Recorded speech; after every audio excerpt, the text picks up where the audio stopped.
So I'm sitting here on a Friday afternoon putting a ton of effort, time, and content that has created thousands and hundreds of thousands of dollars of premium and profit from this final expense presentation. I'm looking through the playlist, I'm looking through my notes, and I'm realizing there's no step 9. So this video is step 9 of my final expense presentation. It's low budget, there's no flashy graphics. You got a thumbnail, but that's really about it. A thumbnail and a conversation on step 9 of my final expense presentation. So what the heck is step 9? Well, it's warming down and branding. You've made the sale. Congratulations. You've closed the business, you've helped a client, and you've acquired a new piece of business. But before you go, slow down. Take a deep breath, and it's time to solidify the sale.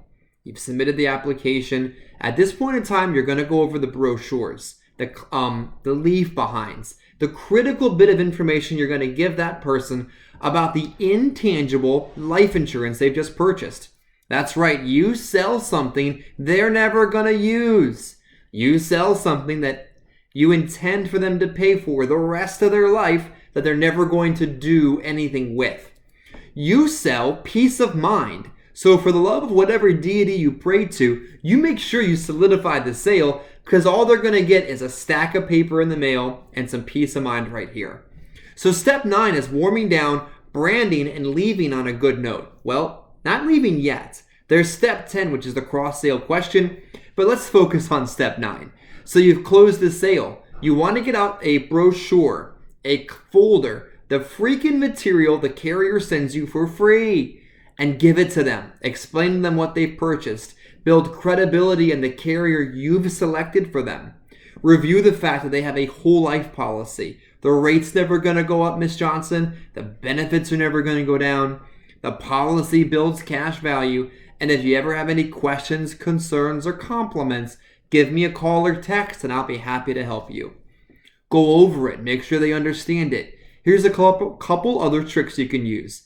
Ask them to regurgitate to you what they just did and that they understand it. Miss Johnson, before I go today, do you have any questions about what we've done together? No? Good. Perfect.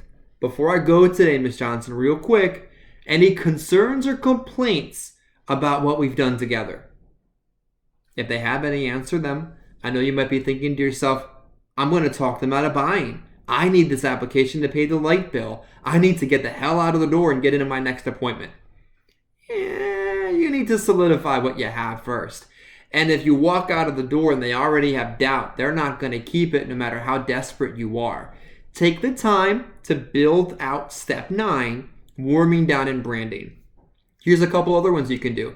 Miss Johnson, before I go today, you want to play a game? You want to have a quiz? I know you didn't like going to school, and I didn't either, but I'm going to ask you a few quiz questions to make sure you understand what we did together.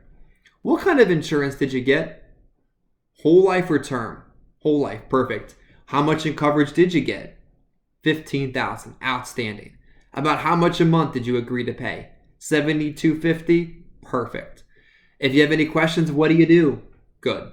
If your beneficiary, your son, your daughter, your brother, your cousin, your sister, your uncle, somebody comes over after I leave and they ask you, what did you do? What do you say to them? You have to make sure that the person you just sold can regurgitate to the next person they see what they did. Because here's the thing. They're going to be excited about what they got. They're going to be excited about what they purchased. Who isn't? Who makes a serious decision about what they got isn't excited that they did it? They're going to want to tell the next person important to them, and you really need to make sure they can explain it clearly. They can hand them a brochure. They understand what they did, because if they can't, guess what happens? The very first person they see is going to do what?